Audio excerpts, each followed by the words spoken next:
Okay. Okay, well, good afternoon, everyone. Thank you for joining us today. My name's Frank Salufo, and I am with the McCrary Institute at Auburn University.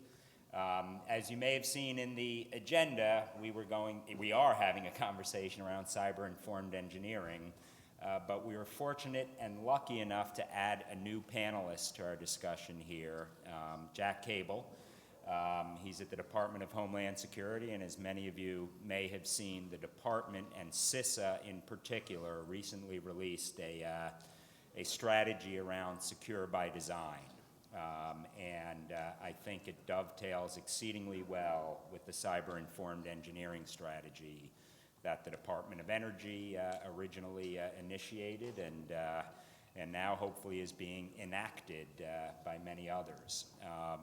So I was going to be in a speaking role. I've never had an unspoken thought, so I probably will jump in at different points, but I thought what we'd really do is start with Sherry Caddy. For those of you who don't know Sherry, she's at the Office of the National Cyber Director. Prior to that was at the Department of Energy, where she was the Sherpa, the leader around the effort and the strategy on cyber-informed engineering.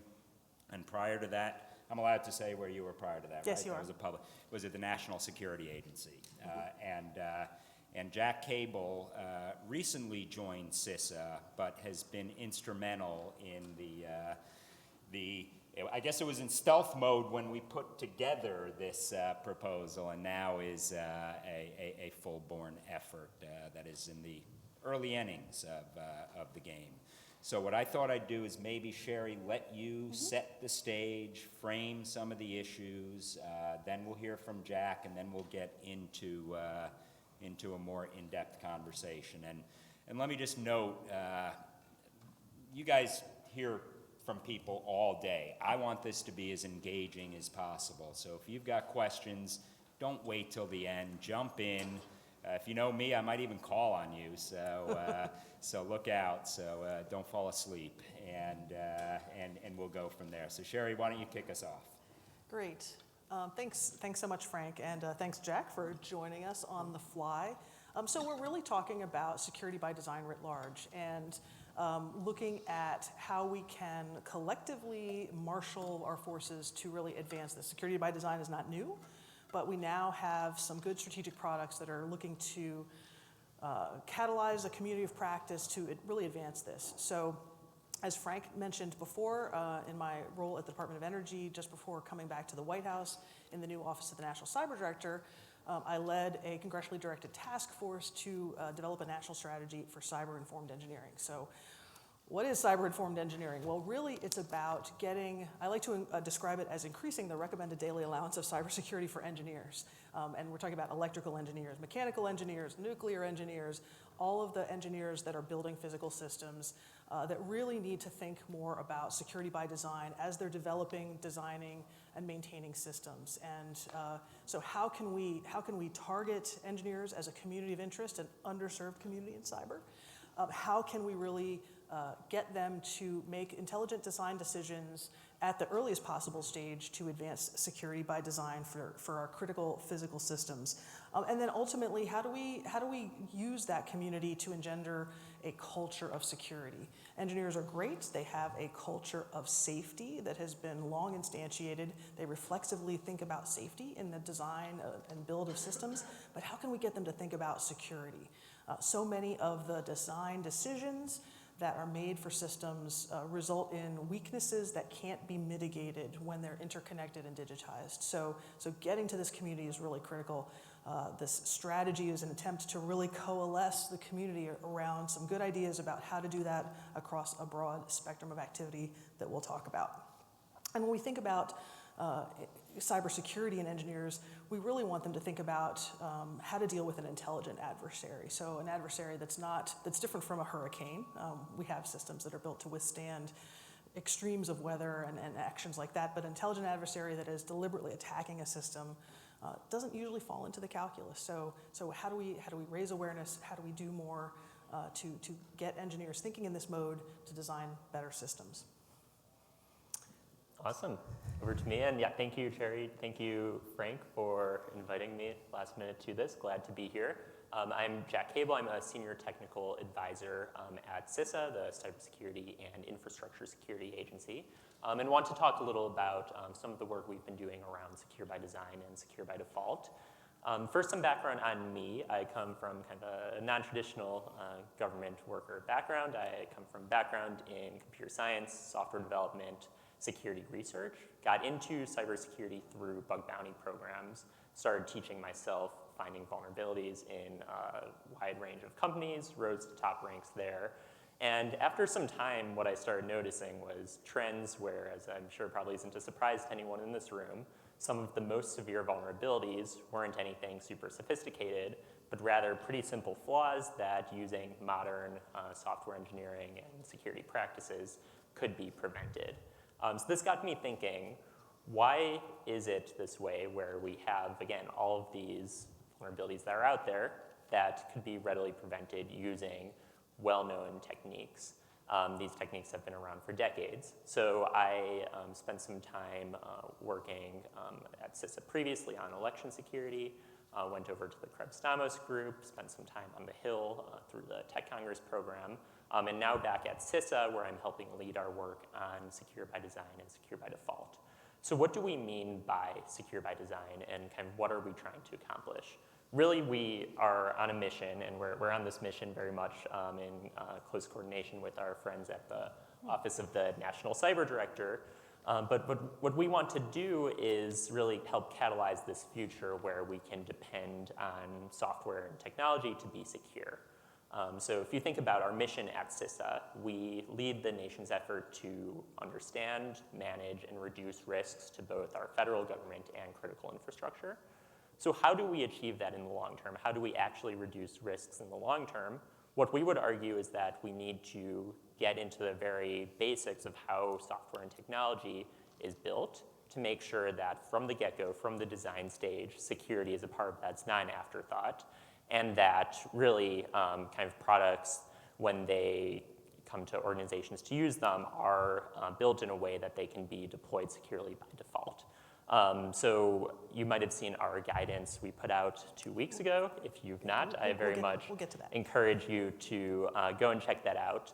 But we really are excited to get into this mission. Really, we view our guidance as the first chapter in this book on secure by design, and we need help from really everyone here, everyone in the industry, everyone in private sector, to help us get there and help us achieve this future that is more secure by design, secure by default.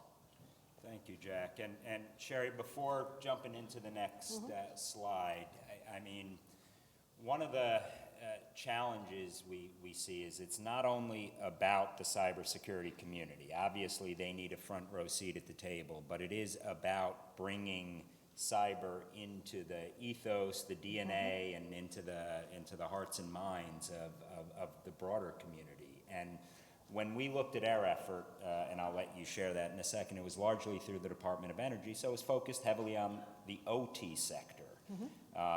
And a lot of what CISA is driving, and rightfully so, is focused on software and the IT sector, and bringing all of that together I think is a key set of issues. So before I prompt you on what we have to do about it, I just wanted to underscore that. So this isn't a forced marriage. This actually all comes together. So. No, that's a great point. And even though the work products that we're going to talk about today, kind of arose independently, they're very much connected as we really move towards our converged infrastructure future. So for the Department of Energy, of course, focused on control systems and operational technology, all of the elements of the grid and pipelines and other physical engineered systems, the direction that we received from Congress was to convene a robust public-private partnership to include multiple agencies across the federal government and the intelligence community, as well as asset owners in the energy sector, manufacturers in the energy sector, and of course academics in the academic community at our universities, and of course our national labs at the Department of Energy. So this robust group to look at how do we think about what are the principles, guidelines, what are the actions that we should take to better advance security by design for physical systems and particularly targeting engineers. So this is a congressionally directed strategy in the 2020 National Defense Authorization Act, and we convened this community and this community of interest to develop this strategy over the next 18 months, and it was published last summer. But very much dovetails and is amplified by the just released National Cybersecurity Strategy. So the cyber-informed engineering is named in the national strategy and endorsed in the national cyber strategy. There are many elements and discussions of security by design throughout the national cyber strategy to include both software and hardware elements. And as Frank notes, it's really about looking at how can we shift left. So one of the two key pivots, strategic pivots that are discussed, articulated in the national cyber strategy are what I describe as shift left and shift liability. So how can we shift the liability for software security, for system security onto the makers and away from the end users? How can we shift left of boom? How can we spend less time on incident response and mitigating vulnerabilities and invest more time further left to include ultimately security by design? So shifting away from the short-term reactive posture and into the long-term investment, and how can we drive that as a nation? So very excited to see that as a national concept in the strategy. It very much flows into everything that we're doing. So both of these documents are very coherent, and then of course DHS has published their principles guideline.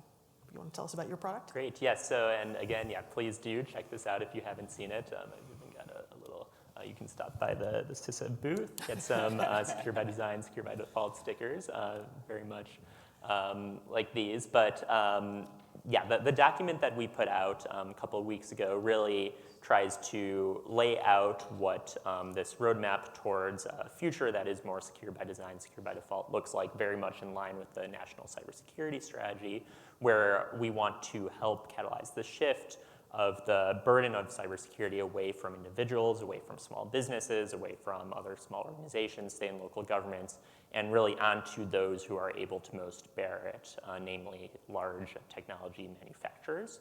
And in order to achieve this, we laid out 3 principles that we think are really essential to achieving this. And I should say that this document that we put out was in partnership with 6 other countries and several other US agencies as well, the FBI and the National Security Agency.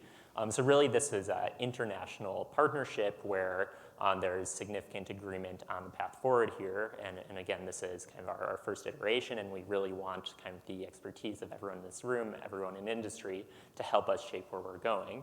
But what we laid out in our document is 3 business principles for achieving secure by design and secure by default. And these really are business principles. We talk about technical tactics in the document, but at the end of the day, this isn't a technical problem. The technology is there and the practices are there, and we want to learn from everyone in industry about what some of these best practices are and how we can better adopt them. There's some like memory safety, which I'll get into, that we're particularly excited about. But really, this isn't a technical problem. That part, there's been a lot of great work already. We view this as much more of a business problem, which is why we laid out our principles. And those principles are, 1, that manufacturers, software manufacturers, need to take that burden off of the end users and accept kind of that responsibility for those security outcomes. So that really it shouldn't be on the small business that's deploying an application, it shouldn't be on a local government who's using a product, but the company that's making that product who is kind of lifting that burden off of them. And that might look like secure defaults, which I can get into, but that's the first principle. The second is to embrace radical transparency. And this comes from the understanding that we're not going to be able to collectively get to a better state unless we understand in full detail what works and what doesn't work. So we'd seen, for instance, a lot of companies put out numbers on multi-factor authentication adoption, which we view as being super essential. If we know the numbers and can see progress over time, then we can know if as a society, as a country, we're shifting in the right direction. We also are interested in things like common vulnerabilities and exposures, making sure that there's full and complete data in those records. So again, we can have kind of a histogram of over time, what are the biggest root causes. And then the third principle is that really this should be a business leadership decision. It needs to come from the CEO down. It can't be relegated to the CISOs, to the security people, but rather business leadership. The CEO has to say that security by design, security by default is a top business priority. So I think that's very complementary with the principles that we've articulated in the National Cyber-Informed Engineering Strategy. Slightly different, very complementary, less on the business side focus, but more on, again, focusing on terms and concepts that engineers can understand. And understanding that, we're in an era of modernizing and digitizing infrastructure, so the digital security component has to be a consideration for all of these systems. We really need to get to the individuals that are designing and maintaining those systems, engineers and engineering technicians. We need to get those core groups to focus on security by design and help them understand that cybersecurity is most effective, efficient, optimized when it's introduced at the very earliest stage rather than bolted on after the fact. And particularly for operational technology and control systems that have a system lifecycle that can span decades, getting that design decision right is so critical at this particular point. And we're embarking on an unprecedented amount of spending now through, in the president's budget, the figure was $3.5 trillion of public spending in the Bipartisan Infrastructure Law, the Inflation Reduction Act, and the CHIPS and Science Act. A lot of that is on modernizing our critical infrastructure, modernizing, interconnecting, digitizing, advancing the clean energy transition, building out the national network of electric vehicle charging infrastructure.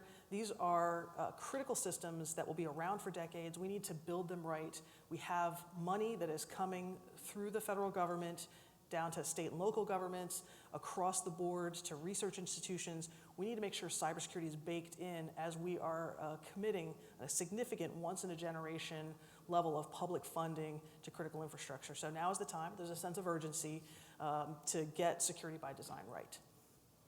Sherry, do you want to touch on the pillars quickly? Sure. Just so people can, if they haven't read it, get it. Yes, so this is available online. I have a couple copies up front, but this is available online. If you Google cyber-informed engineering, you will not only find the strategy, but a body of associated work and resources hosted at Idaho National Labs. This strategy was percolated at the National Labs. I have to give a shout out. The originator of this kind of strange verbal construct, cyber-informed engineering, was in fact the late great Mike Asante.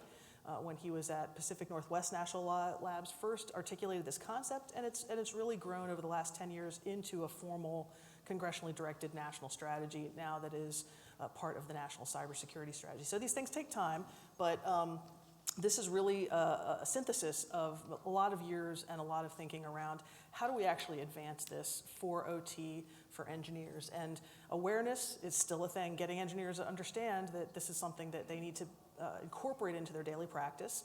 Awareness building is we've been doing for the last 2 years with this strategy as we've been developing it and promulgating it. Education is really important, and this is where we've actually had the highest interest and most traction is really how do we get engineering classes, how do we incorporate cybersecurity into existing engineering curricula, as standalone classes. We're doing all of that. It's really hard. Any of you that have been in the academic setting, putting more things into curriculum starts to raise concerns about accreditation, and I've heard all the arguments, but we need to find ways and continue to press to get educational resources into this particular community, and we have a number of different approaches for that. We're happy to have the partnership of Auburn University to help out. Also, there's a need for tooling and research to help engineers, to give them the tools that they need to incorporate security by design and cyber-informed engineering into their daily practices. So we have a pillar on that. And then nothing helps move these kinds of things along like pilot instantiation. So we're both focused on legacy infrastructure, which again, for control systems and operational technology is really important, even as we're modernizing critical infrastructure like the grid. That doesn't mean legacy structures are going to go away anytime soon. So how do we really infuse security by design into legacy systems? What are the approaches and techniques, and procedures that we can use for that? And then also future infrastructure as we're introducing modernized structures into the grid, as we're doing advanced manufacturing, all of those systems that are being upgraded, introducing new technology, that's a great time to think about security by design. That's actually a little bit easier to design into new builds than into existing. So our strategy cross-cuts all of those different categories, and there's some different communities of interest forming around each one. We'll talk a little bit later about how we're actually starting to advance in this area. Hey, Sherry, I'm happy you brought up Michael Asante, too. He was the life of every party at RSA as well, so he does deserve a lot of credit for being a Paul Revere on a lot of different issues. But what I'd like to do now, and I'm going to riff in between a little bit, but what I'd like to do, every big idea, you have the challenge of moving from theory to practice, concept to capability, and what I like to say, translating the nouns into verbs with an emphasis on action, getting things done. And Jack, I know you're early on in the phase, but how you go about doing something is almost as important as what comes out at the end of the day. So working, and I'd love to hear from both of you. Jack, maybe we start with you in terms of some of the efforts you're looking at, then Sherry, some examples, and then, like I said, I might riff a little bit on some of those as well. So over to you, Jack. Awesome, yeah, and definitely agree that the implementation is the most important part. And we'll be looking to work closely again with our partners at the Office of the National Cyber Director through the implementation process of the National Cyber Strategy to make sure that this is really a whole of government effort to address and advance these principles of secure by design, secure by default. In terms of what we'll be doing specifically at CISA, and we'd like to approach this kind of among a couple of buckets, where, of course, there's the side of technology manufacturers. We want to engage directly with them to see how we can help spur collective action to really adopt these principles and some of the tactics that we laid out in our white paper. And again, this is a constructive effort where at the very early stage, we, for instance, held a couple listening sessions with industry partners yesterday here at RSA and are continuing to engage. But we really want to kind of work collaboratively to paint a picture of, okay, where we should be going, and then how can we work to get there. So for instance, what commitments can we see from technology manufacturers? And by the way, there's been a lot of great work done already. We want to really highlight the work that's been done, say, here, go look at these examples of, for instance, incorporating memory safe code or making multi-factor authentication a default. Actions like that we know that can lead to really long-term security benefits. We want to work with the manufacturers. There's also the consumer angle where we want to empower organizations that consume software, which today is really everyone, to ask more of their vendors and to really make sure that they're getting what they need so that the burden isn't on them, but rather on again, the organizations that deliver these products to make sure that we can ultimately be more secure, because if we look at, say, ransomware, it's really not a fair fight today that we expect a small business, a hospital, a K-12 school, a state or local government to go up to bat against these adversaries who are exploiting common flaws in products that are widely deployed. So that's the second area. And then the third, and one that touches on the cyber-informed engineering strategy, is education. And we think that really if we want to achieve this future that is secure by design and secure by default, we have to start with the software developer workforce who are working at these companies building code that goes out to millions or billions of users. And I myself studied computer science, saw this firsthand, that at most universities today, security isn't even a part of the curriculums. They're out of I checked, out of the top 20 computer science schools, only one of them requires a security course. That school is UC San Diego. Other than them, no one does. A few integrate security into the curriculums, but really we need to make sure that across the university level, across community colleges, across other, say, boot camps and K-12 education as well, that security is tied into these curriculums so that students understand that computer science and programming is an engineering discipline, much like safety has been tied into other fields. But we want to kind of take the workforce angle, we want to work directly with manufacturers, and we want to see how we can spur consumers to demand more of their vendors. Jack, I just need to not to disagree, but the service academies do require cybersecurity in their engineering programs too. Naval Academy first, but outside of the service academies, you're absolutely right. And I hope to have a conversation around academia in a second. But Awesome. go on, Sherry. Yeah, so I think, again, these concepts very much dovetail with the entire national cyber strategy, the notion of shifting liability for software back onto the makers to just make more secure products. Of course, making that successful requires education, resources, as well as consumer education to demand more secure products. So these are all very much integrated efforts, and we're advancing different lines of effort very much in harmonization under the header of the national strategy. I think with focusing on engineers specifically, we're mindful of the fact that OT is a little bit behind where we are in IT, and a lot of the cybersecurity frameworks and structures, thinking of the NIST cybersecurity framework, were really built for the IT audience. And when we think about things like CVEs and understanding vulnerabilities, vulnerabilities are something that, in my mind, can be mitigated. But when we're talking about design weaknesses, we're talking about the difference between a design weakness and a vulnerability. A design weakness generally can't be mitigated. It's something you have to redesign to eliminate that weakness. And so we're really trying to differentiate what are inherently design weaknesses that need to be fixed at that foundational level from sort of what has become a standard vulnerability management practice, and help folks understand that there is a difference between the two, a different line of approach to addressing them, and maybe a different audience depending on who is building that system.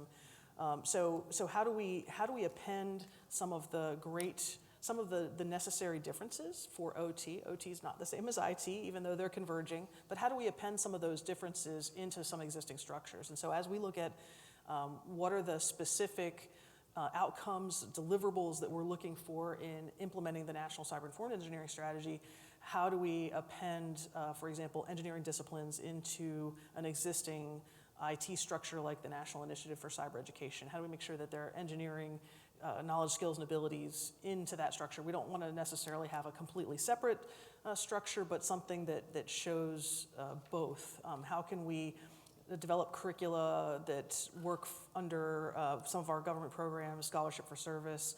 How can we develop a Center for Academic Excellence involving control systems, security? Some of those things are some of the outcomes that we're specifically driving towards, as well as more broadly educational materials, curricula, and tooling. So we're really looking to engage the community on helping us identify specific things that we can do as a community that are going to advance the state of the practice, particularly focused on control systems, but then also more broadly across security by design in a much broader sense, again, recognizing that IT and OT are converging. So even though there's some separate lines of effort, some differences that require some appreciation, there's very much a need to work together on security by design at a strategic level. So since I reside at a university, I think I'll just pick up on one of the pillars, and that's education and academia. And I'm going to pull in a colleague of mine who's here as well. But at the end of the day, if you're not educating the folks and providing them with the ammunition and knowledge to start thinking about some of these issues, we're always going to be in firefighting mode, not fire prevention mode, which is where I think we all want to be. And I can say that Auburn, along with UT San Antonio and a number of others, made very visible statements and commitments to integrate CIE into our planning efforts, initially at the College of Engineering. And again, not only in CS, we have a number of CS programs, but what you ultimately want is mechanical engineers and chemical engineers and everyone else thinking about security as not an afterthought, not a footnote, and not when it's too late. That said, there's not a single right way to do this. Some are looking at designing courses. Others are looking at how do you layer in a little bit of security consciousness and thinking into existing courses. I personally believe, and no one shoot me for this, but it's too late at college. So we even have to go to the K through 12 community to get people to start thinking along these lines. And there are some efforts there as well. But I think what you see is you see expertise. You don't necessarily see how it integrates into everything else. So that's what we're grappling with here, and it's not an either-or proposition. You need both. And the reality is you need that and more and more and more and more. But Mark, just because Mark Sachs, one of my colleagues here, since he was on one of the technical, or three of the technical groups supporting the cyber-informed engineering efforts. Want to share a couple of your thoughts, Mark? Because for transparency, we are doing some work beyond Auburn to look at it more broadly throughout higher ed. Thanks, Frank. I'll just grab this mic because I know it's hot. Mark Sachs, Auburn. I do want to put in, and I think it's the right time to do this, because you have the communities of practice, the COP that stood up. I don't know if you'll have a slide on it later. Yeah. Great, because I want to encourage everybody to join and get involved in what we're doing. So I'm leading the education pillar, and we're going to be cranking out, the big end state is some guidance document for colleges and universities, tech schools, whatever. If you want to integrate this into what you're doing, we'll show you how to do it. The biggest guidance I've gotten from our dean is don't add a single course. These engineers already have too many courses, so we don't need another course. But the challenge is, can we take them as freshmen, introduce some ideas, and maybe when they're seniors, undergrad seniors, their design projects or something, add some cybersecurity into it, do it cross-disciplinary, have engineers working with business, working with others. We're an agricultural school. My real dream, can I get our ag students thinking cyber? Can I get our business students thinking cyber? That'd be really cool if we can do that. So if you want to play, doors open, this is the time to get in and join us. Yeah, that's the link right there. Precision agriculture is a thing. Pardon me? Precision agriculture is Precision agriculture is where it's at, folks. Everybody eats. Well, And you want your cyber food is for delivered. everybody. That's right. Yeah, and I love having this conversation with engineers. I have had conversations with civil engineers that say, I pour concrete, cyber's not for me. Well, everything now has sensors and monitoring in it. So, yeah, just getting to that awareness stage. And I think, as Frank said, you know, we're attacking this from both angles for education, both infusing within existing curricula, understanding the limitations of adding more. But I'll give a shout out to Boise State in Idaho, fielded the first solely focused cyber-informed engineering class last summer.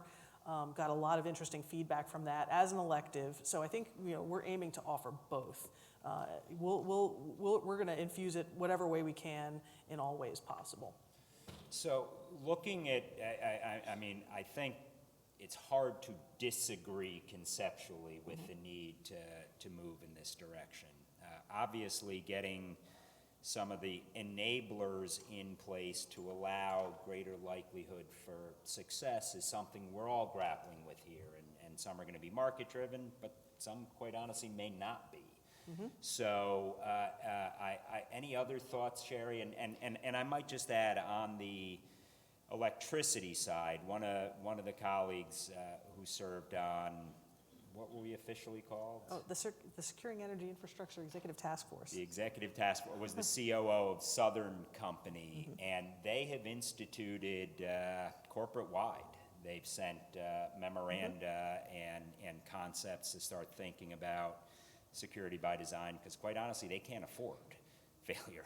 And at the end of the day, they realize that it's not just an IT set of issues through the CIO's office, but also on the OT side, which culturally is very different. Most on the OT side grew up preventing 3-mile aisles, or from a very safety perspective, which is important and has some similarity, but it's also got its unique sets of challenges. And I know a number of other industry entities are starting to take these concepts into practice. Any that you want to share? Yeah, I'll just Lori? give a shout out to Southern Company, and we're incentivizing at the federal level partnership between Southern Company and their partner in this case is Schweitzer Engineering Labs.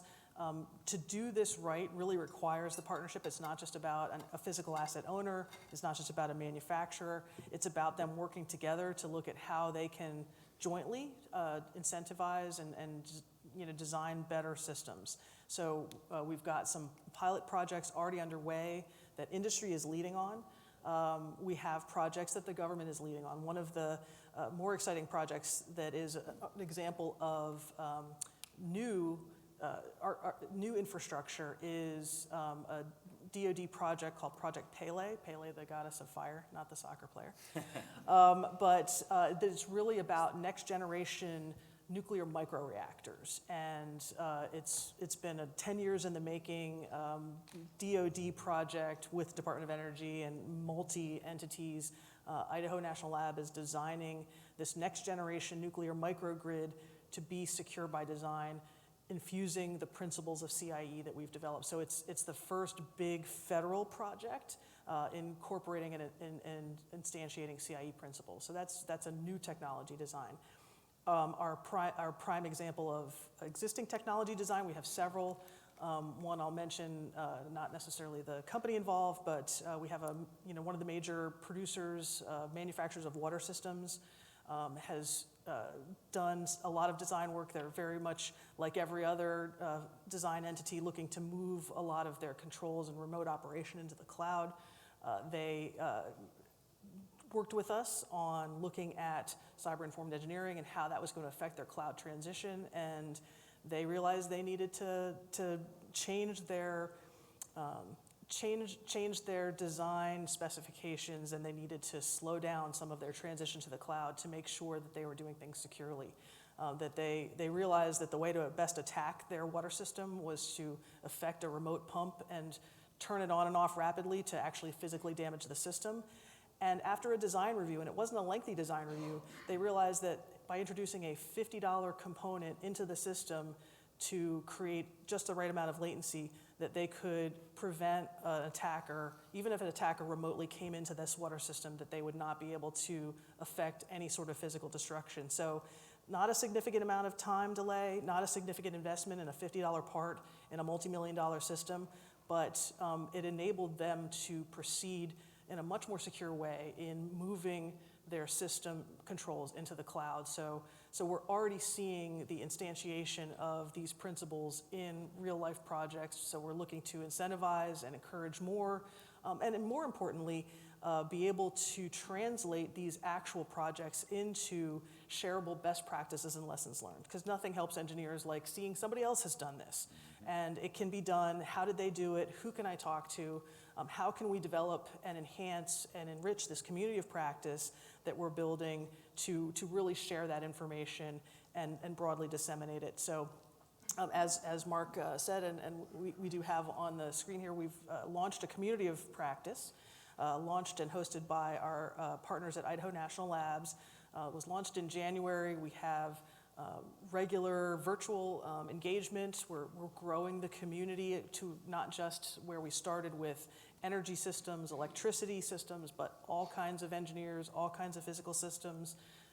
This is really broad, and we have developed 3 different groups under our community of interest, one related to academic engagement that Auburn is leading, one related to standards, and one related to developing a practice and implementation guide, again, to be shared with all engineers. So we're driving towards community, broader community, a center of excellence concept of how can we get more resources that we can share with the whole community to advance the state of the practice. Hey, Jack, CISA has put a lot of blood, sweat, and tears into partnering with the private sector, and whether it's through various critical infrastructure sectors and whether it's through critical functions and some of the cross-cutting sets of issues.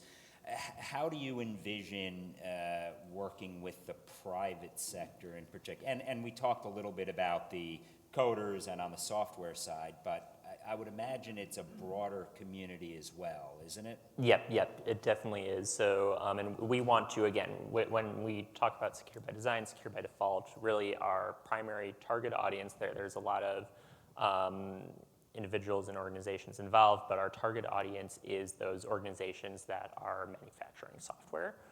So we want to be engaging, and we already are engaging with many of them, but we want to really understand, okay, what does good look like here? What is the North Star we should be aligning towards? We call out some practices in our document, but we're quite sure that there's lots of other examples that if we can get companies talking about what they've been doing, things they've tried that have worked, things they've tried that maybe haven't worked, and lessons learned from there. We want to get more information out there about what does good secure by design, secure by default engineering look like, what is the current state of play, and what are the best practices that other companies should adopt. So we're looking really to help catalyze the shift, and to the extent that we can then take those practices and spur collective action. So it's looking at, okay, we see maybe one company is doing this and that's taking off and they're seeing a lot of security benefits there.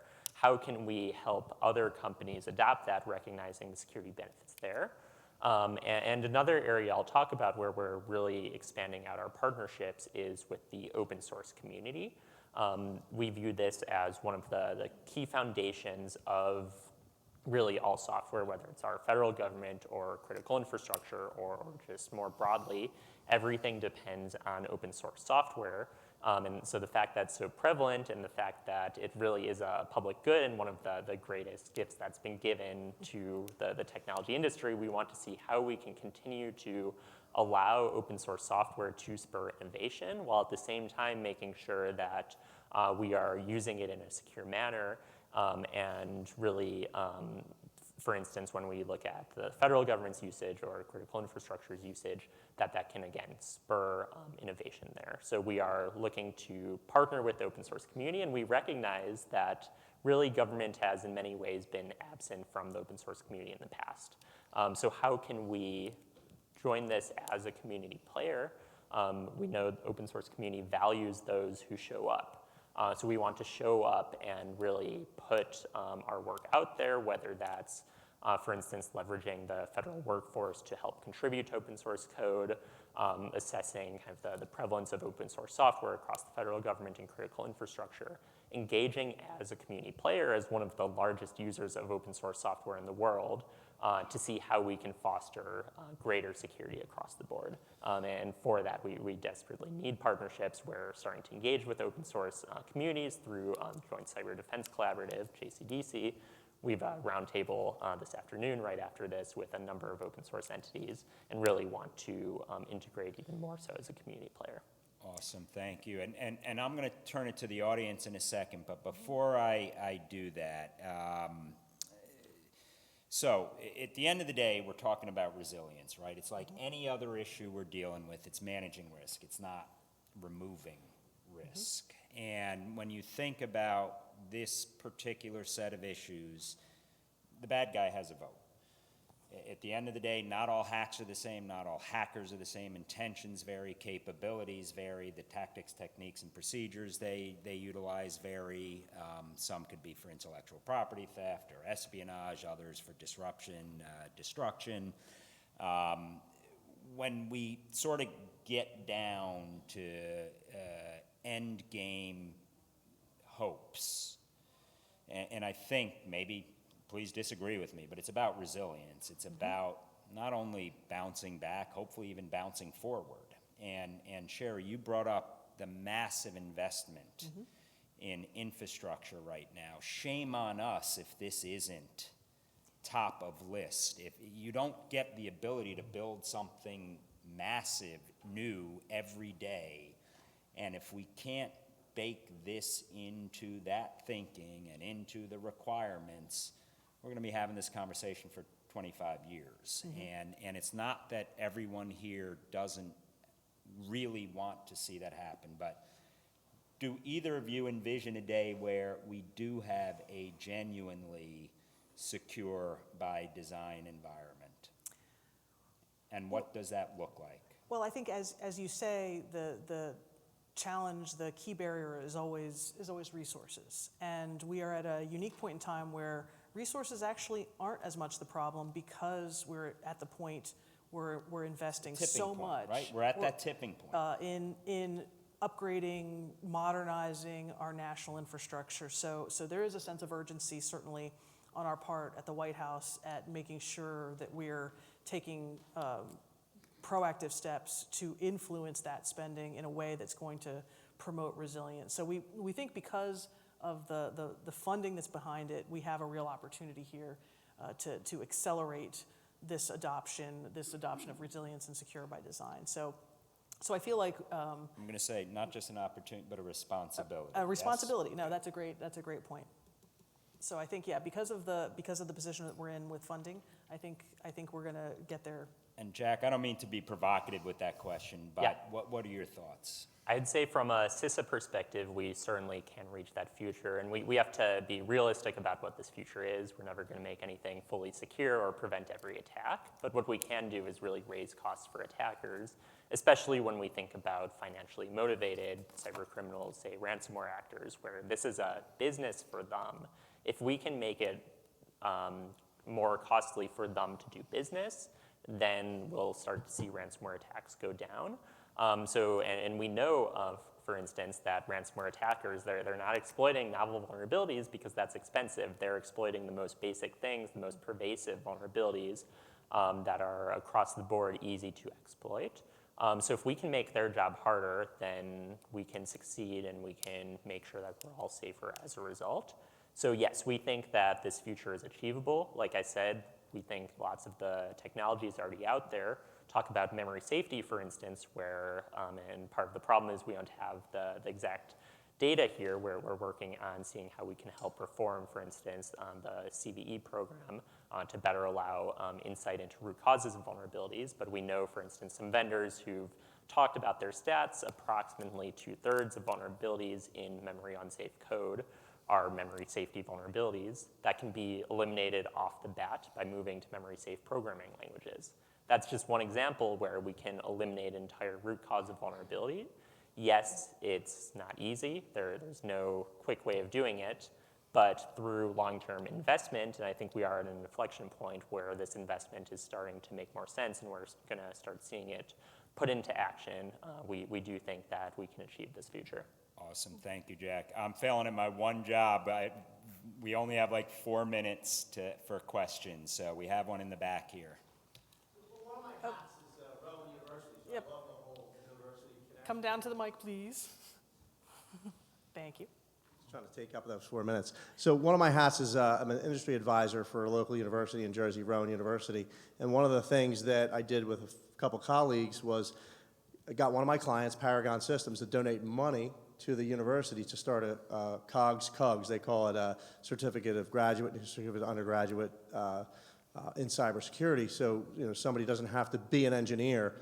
They can actually be in the computer science realm or anywhere and actually take the courses. And what we've developed are exactly what you're talking about, which is why it rung a bell.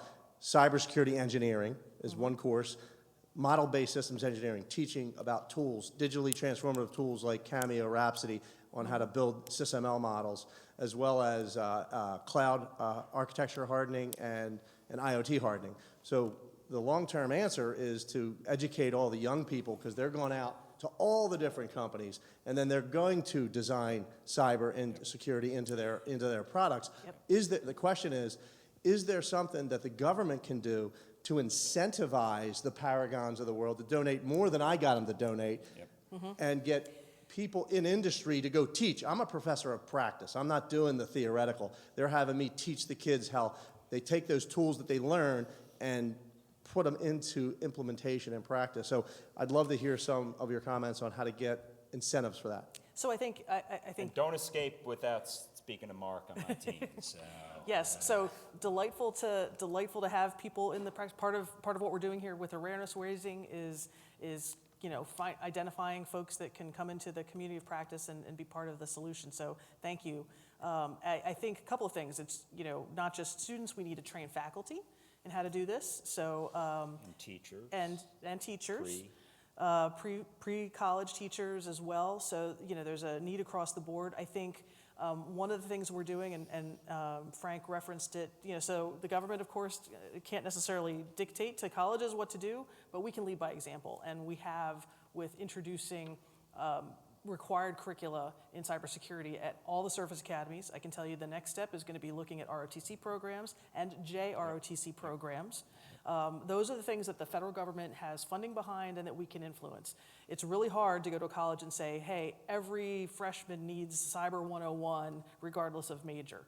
That's a hard conversation to have, but we're working on it. But you can I just underscore, incentivize. I mean, the theme of RSA's conference, Stronger Together, there are ways, if you bring these communities of practice together, we can win. And unfortunately, I'm getting the hook, so the tyranny of time requires I be a bit of a tyrant, but get your last come on words in. up. Quick, quick, quick. So let me New York speed. One last plug. If you're interested in joining our community of practice, please send an email to cie@idahonationallab.gov. We'd love to have you as part of our practice to talk more about cybersecurity and engineers. Jack? I'll just say, you can visit us at cisa.gov/securebydesign, email us at securebydesign@cisa.dhs.gov. We want to hear what you think. Check out our white paper and continue the conversation. And I'm going And to get our ask the stickers. very, very last word. So since I've been here, lots of discussions with Ukrainian leadership.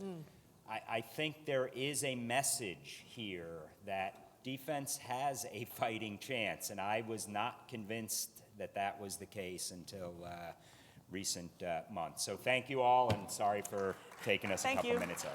Thank you.